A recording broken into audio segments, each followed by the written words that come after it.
In January 2010, Marjah was a town caught in the grip of insurgent control. Under Taliban rule, bazaars were nearly empty. Residents had no freedom of movement, and the economy was a narcotics-producing machine. Children weren't even allowed to go to school. Marjah is extraordinarily important because a year ago it was the Taliban capital of Helmand province. It was a completely controlled Taliban area in which they controlled the life of the people who lived there, and an area in which they swore they would be for eternity. On February 13, 2010, Afghan and coalition forces launched Operation Mushtarak.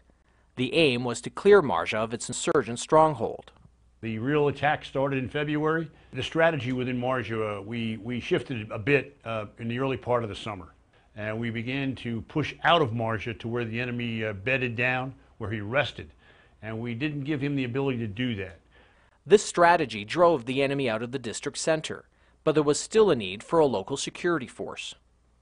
In June, the locals in Marjah rejected the idea of local police. They had the reputation of being thugs and criminals. The elders there wanted no part of them.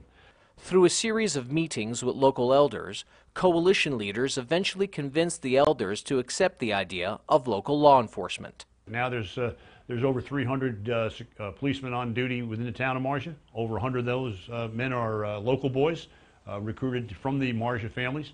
All of that added, I think, to a sense of security and to a commitment by the people of Marjah to their own security. With a newfound sense of security and freedom of movement, the people of Marjah began to send their children to school, despite the threats from the Taliban.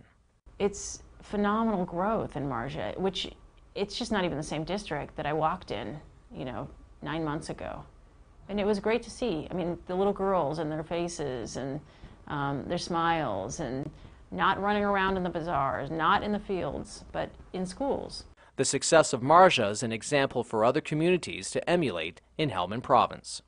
We can now take the village elders, point down the river and say, take a look at the solid accomplishments of the government of Afghanistan. Take a look at Marjah. A year ago, it was the dregs of the earth. Now it's a fairly nice place to live.